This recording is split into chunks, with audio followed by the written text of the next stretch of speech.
what's up everybody, it's Lex and I want to welcome you to episode 6 of In Between the Pages.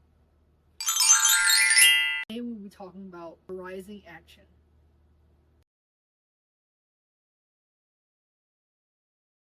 Rising action is like climbing up a hill, but in your story.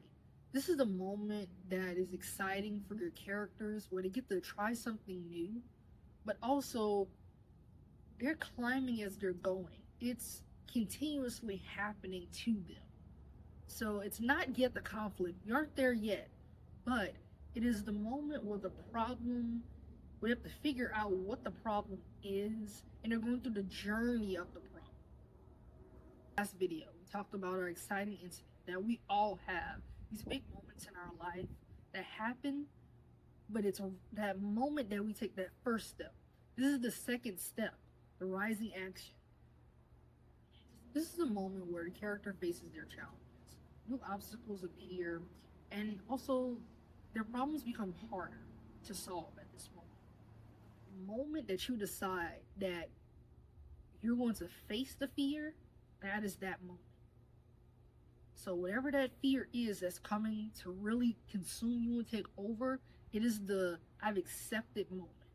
As a writer, this is your moment to introduce simple events, emotions, and small lessons within your story that can help the reader and also the character along the way. There are 2 examples of how to write a rising action within your story. As you can see with the examples on the screen, the rising action allows for your character to figure out what steps they want to take to potentially fulfill their goal. In example 1, a shy bunny. Let's say our story is about Bella the bunny who is shy. Beginning, Bella wants to make a friend on the playground. Her rising action is, Bella sees other animals playing, but she feels nervous. She tries to hop over, but then she hops back. The ball rolls toward her, and she freezes. She practices saying hi quietly to herself. As you can see, each moment makes the problem bigger, but it builds suspense. Example 2, learning to ride a bike. In the beginning, a child wants to ride their bike without training wheels. Their rising action is, they wobble and almost fall, they scrape their knee, they feel like giving up. They try again, but with this time, they have encouragement. Every attempt raises tension and keeps the child and the kids engaged. As you can see, the rising action are the steps that you take before you face the actual conflict that may be coming along the way. The rising action in both of my books are simple. They focus on the character's ability to handle the problem and how they'll face it.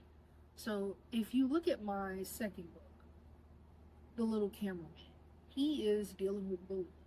His rising action is the bullies turn on him and he gets sucked into this magical world. But how he comes out and faces it, well, you have to keep reading.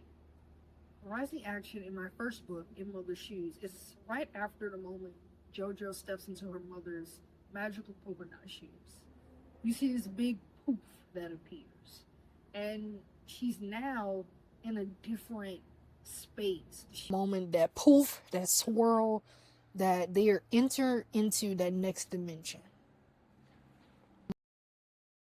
You're asking, why does the rising action matter in your story? Well, it helps young readers stay persistent in anything that they do, to keep going even if you fail, to pull yourself back up. It helps them manage emotions on different scenarios that may happen, not only within the book that they're reading, but also within their life as well. This is also the moment you get to cheer for your character. Can you imagine doing something, failing in front of someone, but they still cheer you on? This is how your audience gets to love on you and pay you back for the things that you've done, right? What's up, everybody? I just want to thank you all for watching episode 6 of In Between the Pages. Thank you for being here. Thank you for continuously joining me, especially in this new year. There's so much more to come, and this is just the beginning. I hope that you like, share, follow, and subscribe, and want to keep this ball rolling.